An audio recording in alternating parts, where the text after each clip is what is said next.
everyone, and welcome to the Tuned and Strong podcast. I am Angela McCuiston of Music Strong, joined by Dr. Jen. I am Dr. Jen Cabas, soon to be Dr. Jen Cabas May. Just got to get the legal paperwork done of Tuned and Tone Performance. And Jen just got married last week. For Yes, anybody I did. who doesn't know, congratulations! Thank you, thank you. You're very welcome. And we have a special guest today because we are joined by the functional musician, Austin Pancer. Hi, Angela. Hi, Jen. I apologize. It's Dr. Austin Pancer, isn't it? Oh, it's not doctor yet. It's not doctor Not yet. Okay. Ouch, tugging at my heartstrings. It's all good. It's a pleasure to be here, and I'm so happy to dive into this conversation and see where it leads us. Yeah, thank you so much for joining us.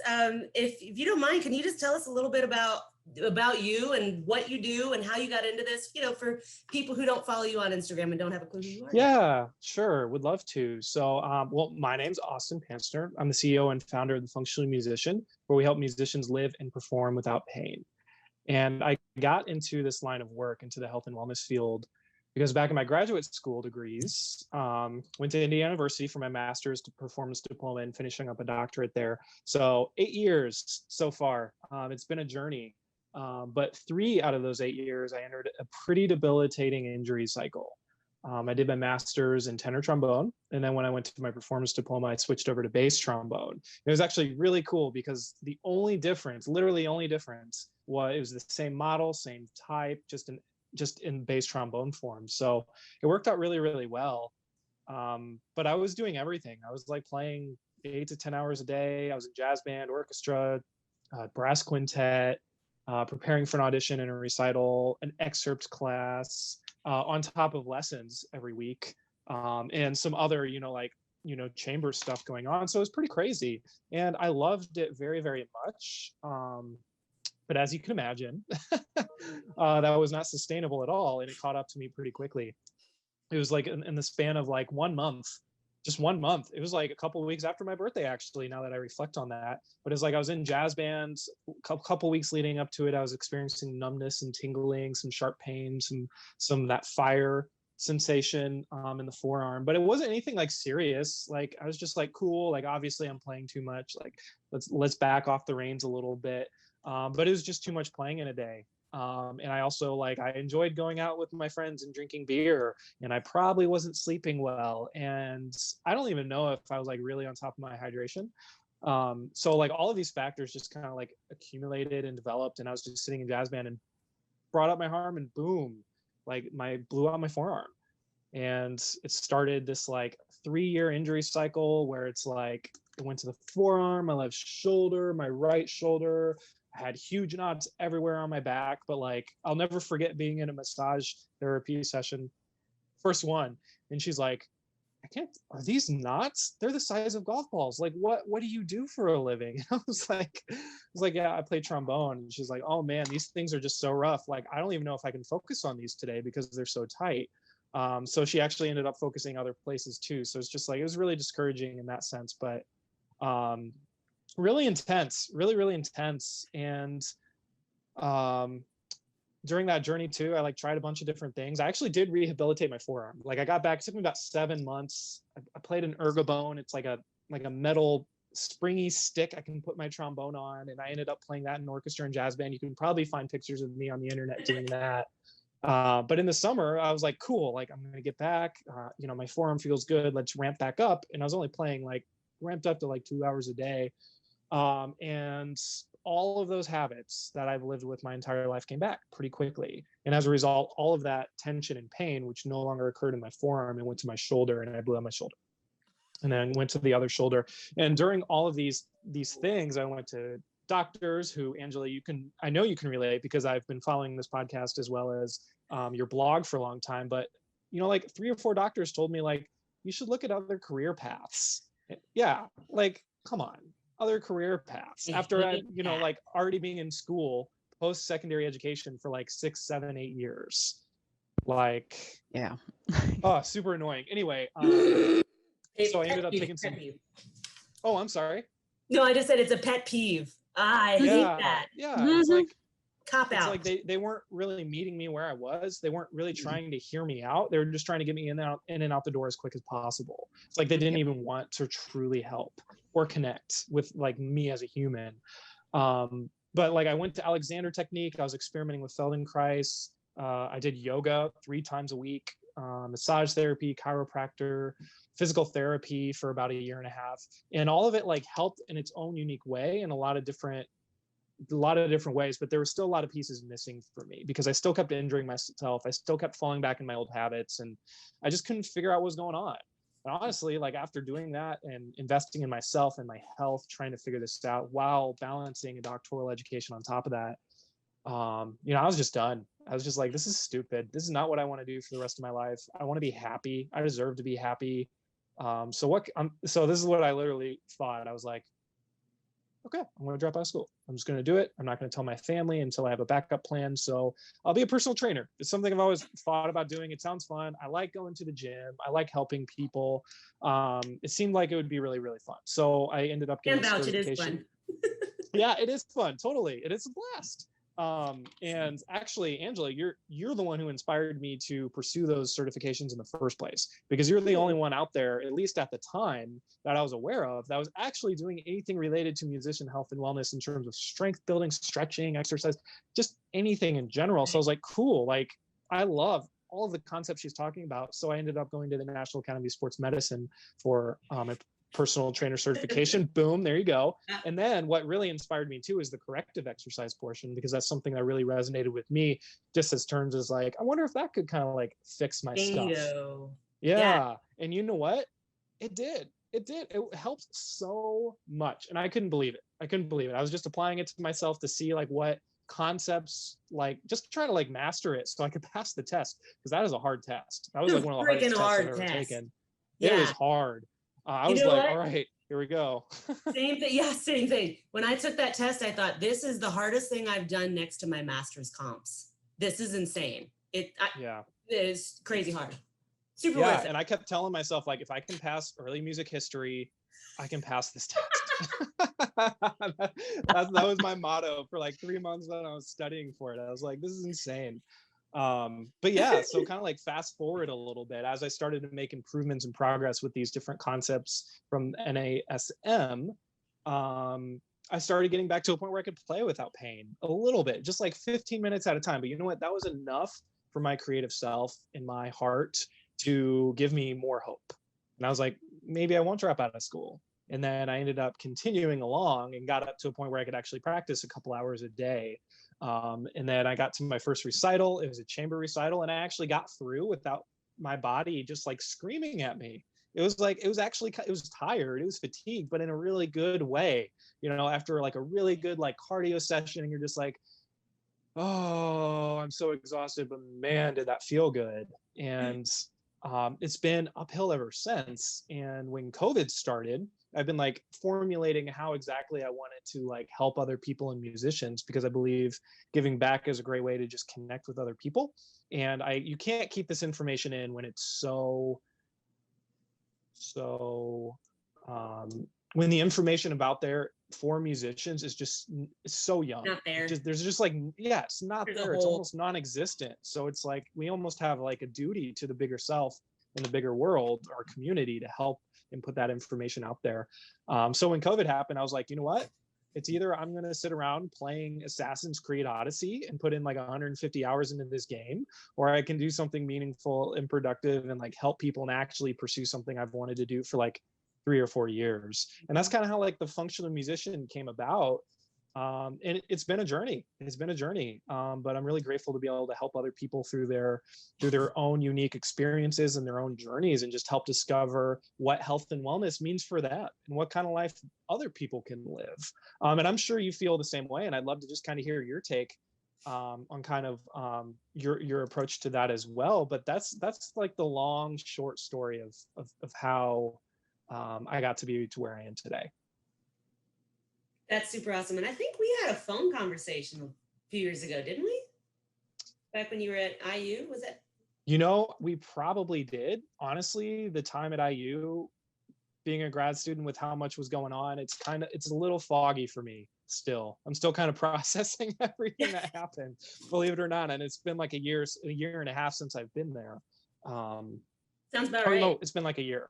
But yeah, that wouldn't surprise me. Like if you were the only one, like I said during my research, if you were the only one who was doing this type of thing, we probably did have that conversation. 100%. I think so. I remember having a phone conversation with somebody who played trombone who was looking into NASM. So I think it was you. This was years ago, like 2 or 3 years ago, I think. Yeah, amazing. Yeah. Now it's full circle. True story. Jen, pipe in here. I don't want to talk over you the whole time. Oh no, it's fine. That's totally fine. I'm like, I've got some things to backtrack to, but I don't want to derail everything that just happened. So like, you guys let me know if I'm trampling that direction too. But you said a couple interesting, I mean, you said many interesting things in your story, which I think are very, very relevant, you know, and it's stuff that Angela and I have talked about before too, but there were a couple that I found particularly interesting. I don't know if you've come across this yet where, sometimes people are a little bit resistant to what we are wanting to talk about. Have you experienced that, Austin? Yeah. Okay. Oh, 100%. Uh-huh. 100%. And I think it ties into when you were talking about when your injury was developing. You were saying, well, you know, you had this problem and like, well, it wasn't that serious, and then you blew out your forearm. I feel like that, well, it's not that serious thing is part of why we run into so much resistance, you know, Yeah. because nobody wants to talk about. Yeah, well, I mean, you know, yeah, it's normal. We all have, and especially when it's like, oh yeah, well, I have this, but it's not an injury, right? Like, oh yeah, I get some tingling here and there, but you know, I'm playing like 8 hours a day, so that's normal. Like, Yeah. 100%. It's like that narrative of like waiting until things, you know, things are completely wrong to take any action for yourself or do anything to help. We kind of, if we like what you're saying here, I feel like we're kind of like cars. You know, when we talk about, you know, you have to have preventative maintenance on your cars, but we don't view ourselves as worth as much as our vehicles, because you wouldn't drive your car until the engine exploded and then get the oil changed. But what do we do with ourselves? We wait until we break before we take ourselves seriously. We've got check engine lights on, and we've got tire pressure monitors blinking at us, and we've got light bulbs out, and we're like, it's not that big a deal. You know what I mean? Yeah. And to just kind of give you a different analogy too, if we imagine ourselves as like a computer, you know, the software that we have in our computer is going to run our computer. And if you really want to prevent viruses and malware and adware from just slowing down your computer and putting in some very destructive programs, what do? You run security checks, you do malware scans ahead of time, so your software is running efficiently. But if you don't do that over the long term, after a year, your computer just like completely destroys itself, and you're like, what just happened? I just bought this a year ago. You know, same thing with the car, like 3 years of not getting an oil change, like, you know, goodbye brand new Lexus or whatever car that people drive. You know, crazy. Yeah. And I think something that I've been thinking about this a lot, and I don't mean to talk over both of you. I tend to be a huge talker, so feel free to interrupt me at any time. But I think like part of our job is to start reframing the term serious. What does that mean? Like serious being like the symptoms happening. That's pretty serious. The firework has already been lit, as opposed to an injury happen, which is also serious as well, but rather reframing our health as like when things are happening, that's time to take action, as opposed to when you break down, that's the time to go to a hospital and get medical care. Does that make sense? Yeah, it's very difficult to, from my experience, it's been very difficult to convince people like, if you're getting medical treatment, we've already failed on several fronts. Like, if you're getting medical treatment, something has gone wrong several times. And, you know, there are freak accidents, and that's the reason why we have medical care to assist us. But if you've got the symptoms already and like, oh, well, but it's just like, that's great that you know that you're playing too much. That's fantastic. But if you're not doing anything to address that, like, even if you can't play less, okay, but you're having symptoms, there's something wrong. Yeah. It's not normal. Yeah, and as college students, like the last thing you want to do is, oh no, one more thing I have to do. Like what am I gonna Yeah. do? Yeah. I Yeah. don't know Or about you. like, go ahead. No, I was Oh. just gonna say, I don't know. I don't know about you. It's just kind of awkward with three people, you know. Um, I don't know about y'all, but I really don't understand why we don't teach this as part of the college curriculum. You know, like what when you were talking about, do you get kind of resistance from other people about what we're doing? I mean, I hear yoga, I hear stretching, I Mhm. hear running, Mhm. Alexander technique, Feldenkrais body mapping. I hear that stuff all the time. But strength training, people are like, that's for other people. We don't, nah. I hear this so often. It's like, I feel like this is one half of a circle and you can only stretch Mhm. what's tight so Mhm. long before if you don't strengthen what's weak or what needs strength. I mean, strength and there's two sides of a coin and you can only go Mhm. so long before something is not going to work. And I Mhm. don't understand why there is that resistance to this and why it's not being taught as taking care of the whole musician, because if you can't play your instrument, I mean, there's this whole thing. This goes back to something we talked about earlier, but when you're injured or when you have situations where you are in pain, I don't know how many musicians have told me, well, my teacher just told me I wasn't practicing enough, or I'm not good enough, or something must be wrong with me if I hurt. Like, we don't blame, why are we blaming ourselves? No, Mhm. that's some serious ignorance going on here. We are doing ourselves a great disservice by we're not taking care of people. So I don't understand why this isn't part of, kind of like we're in the dark ages with this, just like with entrepreneurialism in music. It's only now being seen as, quote, a new thing. It's not a new thing. It's like the thing we all have to do. And the music schools are so far behind. Yeah, Yeah. entrepreneurship has been happening for as long as humans have been alive. Yep. Yeah. Yeah. Yep. No. Bartering, that's Right. entrepreneurship in a way. You want this Yeah. rabbit leg? Give me your pelt. You know. And that's how we've had to survive for like the majority of us for a long time has been, Yeah. you have to be able to market yourself. There's only so many, structured jobs out there. And most of them you still have to do something else. Like I don't personally know a professional orchestra musician who is not also teaching. Yeah. Yeah, like Yeah. you have to do both. It's just how it is. Yeah. And unfortunately, and I'm going to kind of disclaimer here a little bit. Um, these are my opinions on the higher education system and a lot of the problems I've seen being around it and in it to some degree for so long. It just takes forever for curriculum changes to get approved.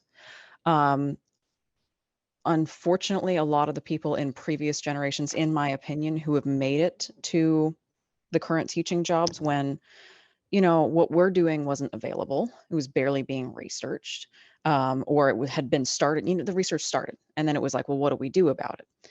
Well, a lot of the people then who got through in kind of when we're talking about. I know this is going to be more of a reference for me than other people, but like Bulgarian weightlifters back in the day, and a lot of times, a lot of those Eastern European and like Chinese lifters, it's we're going to put you through this impossible program, and if you survive, then you survive. And if you break, we don't care because we want winners.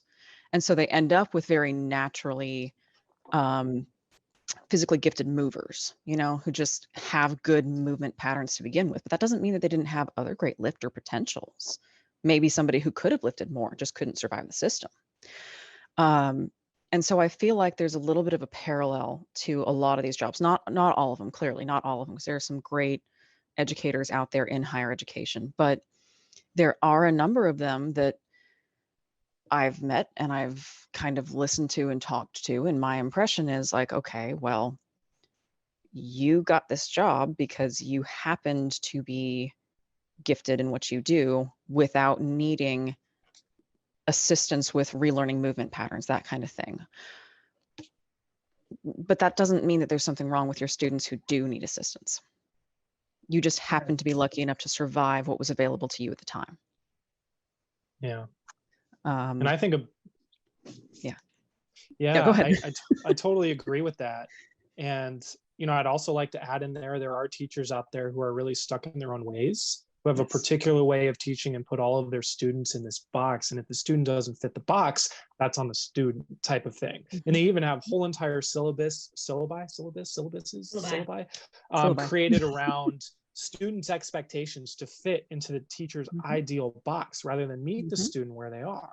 Mhm. And I think, and there are all those other teachers out there too, regardless of generational gap or age, that Yeah. constantly invest in their education still, constantly invest in Mhm. developing skills that are needed to help their students or needed to help move their career in other paths that could supplement or complement their teachings. And I think it's these teachers that can meet the students where they are, respectfully look for resources if they don't know on a particular topic and point them in that direction, rather than being like, I don't know, this worked for me, it should work for you. I think that's a big paradigm shift that I think people like us are working on changing that narrative, and we still have a long way to go. But I'm definitely hearing more conversations about this just from a pedagogical standpoint. And until we have people who are willing to ask for help, or willing to grow, or willing to what's the word, help their students and be humble enough to be like, I don't know, let me go research it, let me go figure this out, let me ask someone for help, then I think we're going to keep getting stuck in our own ways and stay in this dark age that Angela referenced to a couple of minutes ago. Yeah. I'm hoping maybe next generation will get what we're trying to do. I'm seeing it. And I think COVID really kind of brought a lot of that to light, where people had all this time to study and get like nerd out about this. And now they're making, I don't know, guys, but I have seen more people, especially on Instagram, really, but more people talking about this, strength training and fitness for musicians in the last year or two than I have since I started this 10, 11 years ago. And back then there was nobody talking about it. And they're like, oh, that's cute. Good luck with that niche. I'm like, what? Right? Like, oh, I admire your enthusiasm. That's cute. I was literally told that. I'm like, wow, okay. Step on back. Like, here we go. But like in the last couple of years, I've seen the surge in like, I think, Austin, didn't you do a podcast with Rusty Osborne a little while ago? I did, yeah. Yeah, like he's on this train, and Mike Schwartz, which we're going to interview in a while. Do you know Mike? I don't know Mike, no. Oh, you got to know Mike. Okay, Mike is the rock doctor, and now he's a pirate, and we'll talk about it later. But there's this surge of people in the last couple of years that have really just taken this to heart and really run with it. And I'm so glad to see that this is happening. So I mean, like the conversations are happening, people are interested, and so it's I think it's definitely about to take off. Like with PAMA, I haven't joined PAMA yet. I've been thinking about it forever, but it's been cost prohibitive for me for a while. Like you're a fitness professional, right underneath medical professional. I'm like, that's a lot of money. And what am I going to get? A magazine? I don't know. I don't, I'm looking into it, but I'm now seeing people referencing PAMA a lot more and making it more approachable, which I'm really excited. Performing Arts Medicine Association, for anybody who doesn't know, but really just glad to see that. So yeah, I still think there's resistance out there, especially in the medical community, but I'm glad to see this surge. Yeah, it's a long, slow ramp up. getting anything to change is long, slow ramp up. I mean, like you said, we've all been having to do this entrepreneur stuff for how long? How many decades now has that been a predominant thing for us? And we're just now really seeing the music and business degrees really start, like, since I've been in college is when I saw it start to be a thing. You know what I mean? So I think the health thing is going to be, it's going to take us a little bit, but I'm hoping between PAMA being referenced more often, between people going, you know what, I don't know, but let me send you to this person who does. And I know that I'm forgetting their acronym right now. The organization that accredits colleges of music. Schools of music. NASM. Okay. Yeah. They're starting to require at minimum now, the basic, like here's a 1-page cheat sheet on things you should know and ear protection. And like, Okay, it took how long to get that to be Yeah. required? I'm hoping that that is the precursor to, okay, if you want accreditation, you need to be able to actually help your students. Somebody there Yeah. needs to know what they're doing. I don't care what your methodology is. Somebody there needs to know what they're doing. And I think, like you were saying, with one of the good things about shutdowns is, like, you've been doing this for 11 years and nobody was there when you were starting. I've been doing this for a couple of years and I didn't know there was anyone else out there until the Mm. last year. And all of a sudden it was like my Instagram blew up, and I've had the Instagram for a while, and like, oh, there's this person doing this thing and this person doing this thing and this, like, I'm not alone. You know what I mean?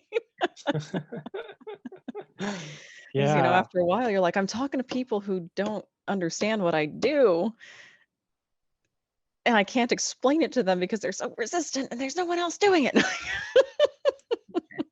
So I didn't mean to hijack that thread, Austin. No, it's okay. I totally agree. But I mean, even though there's a lot of stuff on Instagram right now, in the grand scheme of things, I still feel like it's only a step, in the right direction. And something I've noticed is actually the surge of mental health awareness over COVID as of the physical health. And I'd be curious to get both of your takes, Jen and Angela. So looking into the future, when auditions do come back, when orchestras are returning to full-time schedules, what do you think is going to happen? Do you think there's going to be a surge or a decline or an increase in performance-related injuries as we go back into this life that we've had to shift for a couple of years, maybe even another year and a half? It's an interesting question. I think it depends on the person. That's what I think. It's hard to say a blanket statement. I mean, I know a lot of orchestras that have not stopped at all, which I think is amazing. They just went outside and they went in big spaces and they did weird things, right? But then I know other musicians, especially here in Nashville, they haven't done jack. Yeah. So if I'm thinking of these musicians that are like, I'm not just thinking about orchestras, but like Broadway musicians. Well, Broadway's our main drag here. So like all the honky tonks, and these guys play 4-hour sets with maybe 2 breaks. And sometimes they have 8, which sometimes they'll do a double. So they'll play 8 hours or do a triple and do 16 hours a day. That's insane. And repeat the next day. Oh, and by the way, guys, they work only for tips. What?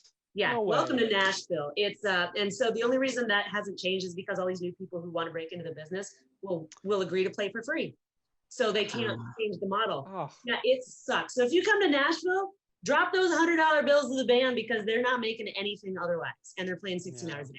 So these it's insane. But yeah, I know. But I'm thinking about these guys who, like, they haven't played much. They've kept it up a little bit, but now Broadway's open. Honky tonks are good, and they are back to it. And I think there's some people that I know who've kept up playing.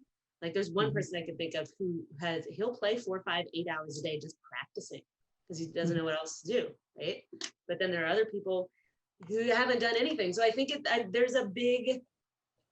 it can go both ways. I mean, I think that there could be a surge of injuries from people. I know anytime I have crammed for an audition, when I've gone from nothing to a whole lot, I get injured every single freaking time. I mean, it's just not what we're supposed to do. You have to ramp it up, right? But so I think if anybody's in that boat, that's going to happen. But I mean, if we go back to immediately that level that we were at before, doing the same, how many hours of rehearsals, how long is the concert, how many days a week, what extra stuff are you required to do, and you haven't been keeping up, yeah, absolutely. But if you have, at some point, I think also maybe no, because you might have taken this time, musicians might have taken this time to realize how much pain they were in because they're now not, because they've taken a break. So I think it could go both ways. I think it also depends on a little bit that mental health stuff, Austin, that you were mentioning. Because we think like, okay, the people who are doing well, who are just like, I just play and that's how I live, and like, great, they're going to be fine. I'm not worried about them. And if we're talking about the people who are taking the time to go, okay, this is my chance to get some rest, take care of myself a little bit, you kind of see what I need to work on, they're going to be fine. But if you tend towards depression, which very common for musicians. If you tend towards depression and your gigs have been taken away and potentially your students have been taken away and you feel like, well, what do I have to work for? You know, those people are going to be higher risk. So if you're listening to this and you are one of those people that, and most of you aren't going to admit it to anybody else, but if you can admit it to yourself, now would be a good time to start finding a good reason to do something that you love. Get out and move, even if it's just like, you know what, I like sunshine. I'm going to go take a walk instead of just sitting here and being like, gigs aren't coming back. No one's calling me. I'm just going to watch more TV. You know, like, now would be a good time to start doing that. Because if not, like all of a sudden you get calls and you're just like, let's go, you know, but you haven't touched your instrument in a year. That's where we could run into some issues. Yeah. Yeah. Totally. Well, thanks for shedding some light on that. That's exactly what I wanted. I wasn't looking for a blanket statement, just some insights to kind of how both of you were approaching that. So I appreciate that. Yeah. I mean, when it comes to mental health, I mean, May is Mental Health Month, I think, right? So I think it's important for us to not just be more aware of like talking about our mental health, but also doing something about it, you know. This doesn't have to be mental illness, but you know, being able to talk about, you know, today I'm not okay. And that's okay to say. Like I don't know if you guys saw this, but I made a post yesterday, just like this weekend, I was done. I hit burnout. And it was last week I did a whole course with the Army. It was a resiliency course, and the last day was a suicide awareness course. So it was 5 days, 8 hours a day in front of this computer or on the phone being talked to. I could, you know, interact somewhat, but it was a lot of information, and it was just a lot about being resilient, which is ironic. But I mean, by the end of it, I had tried to keep as many clients during that time. So every lunch break, I was trying to train a client, trying to go here and trying to switch from that to training and back and forth. My mush. And I got so, no, I don't know what the heck I was thinking, but I got to Saturday. I'm like, my to-do list is this long. Cause by the end of each day, my brain's like, and you're done, but I have to do my taxes. My brain's like, no.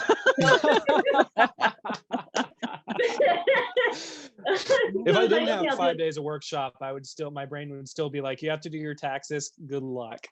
No, they're still not done. So I tried to do them this weekend, and I tried to like ride my bike, and I tried to do all the things I love to do. And I just felt like my nerves were on the outside of my skin. Everything was really loud. Everything was bothering me. It was just too much. And I went, you know what? I've got to take time for me. And you know what? Yeah, business is hard, and this is difficult, and whatever. And it's okay. I think it's okay for us to admit that. And I put out a post yesterday about it. It's difficult to be an entrepreneur. It's difficult to start a niche and to try to make change and do all these things. And it's not always pretty. And it's not always easy. And it's not always like, look at my 6-figure business and look at how pretty I am and look at my beautiful shots. And, you know, I don't have time to figure out reels right now. Okay. I can't do one more thing. You know, I don't want to schedule a Facebook Live. I don't want to. It's too much. And it's okay to start talking about when things get too much and how that makes you feel, and to show that there is a whole, the reality is it's not all puppies and sunshine and rainbows. It's okay. And that's how we start bringing awareness to what is reality. Reality is not social media. What is reality when it comes to your mental health, your state of being, and making sure that it's okay for us to talk about when we're overwhelmed and when we're stressed out, and what that looks like, because it's not the same for everybody. You know? And that's how we start to change the whole narrative there. But it's okay to talk about when it's not okay. Yep. It doesn't totally, 100%.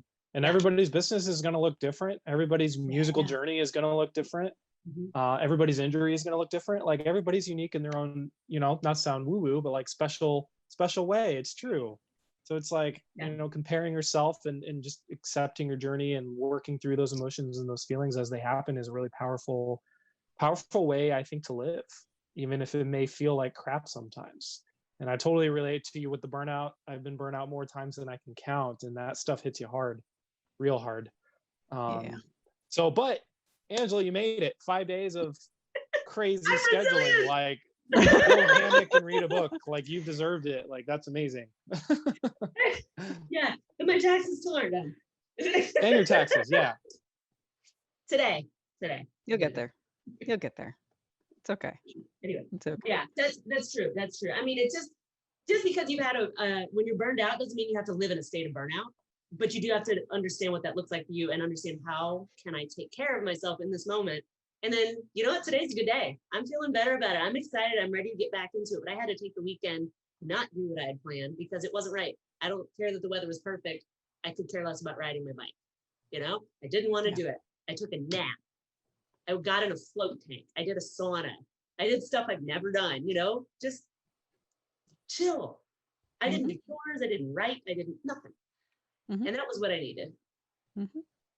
So beautiful. It wasn't like, you know, woo woo and rose petals, bonbons and whatnot.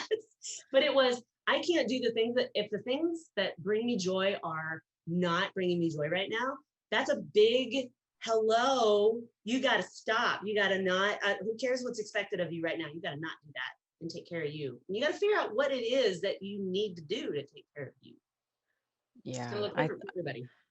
I think that might tie into, I know I had this experience, Austin, too, when I got really, really hurt was, tell me if you had this too, actually, is what I'm trying to say very poorly. Okay. That you were talking about, okay, well, I'm just going to quit school and figure it out after you got hurt. Like, for me, that's exactly what she was just talking about, where it's like, I love my clarinet and it wasn't fun anymore. And it was like, okay, well, this thing that I identify so heavily with, I identify so heavily with myself and with my happiness is now a source of something that drives me crazy and makes me angry, makes me, you know, hurt, makes me feel less than. Like, it's really easy to just be like, you know what, I'm done. I want to run away. You know? Totally. That's exactly how I felt. And I didn't really go too much into that. But yeah, I mean, every time I would look at it, I wouldn't listen to music. All of the pieces I loved, I couldn't do it. It'd make me cry because I'd be like, I can never do that. Oh, what a huge egocentric driven thought process. But it's like, even even music that just like you listen to and you're like, yeah, this is awesome. Like, I couldn't do it. I just couldn't listen to music. I found myself listening to white noise most of the time just to like numb myself out from those thoughts. And you know, not gonna lie, I also consumed a lot of alcohol during that time. You know, I was that person who'd be at the bar probably every night hanging with the same friends just so I wouldn't have to confront that reality. And as soon as those friends graduated, as soon as, you know, I realized kind of what was going on, that's when it kind of hit me and I was like, I can't do this anymore. And I probably could have saved myself some time, as you could have too, if we would have just come to that realization, you know, earlier. But hey, it's a learning experience. Exactly. And I was like super dedicated to the timeline. I had been totally unrealistic, mind you. But I had this timeline in my head. I'm going to do this by this age and this by like, yeah, if I hadn't fought it so hard though, and stuck to it so hard, and like, I've got some students I've worked with, some people I've worked with. It's like, it doesn't matter if it takes you an extra year. Who cares? It's okay. Yeah. Hey, just like just a you number. need this extra time. And you're going to be better than like, okay, you've got this rival right now who's like the person you're competing with for first chair, but you're hurt. Great. Give me another year. Let's do what needs doing. And that person won't be able to touch you. I've heard that person. You're fine.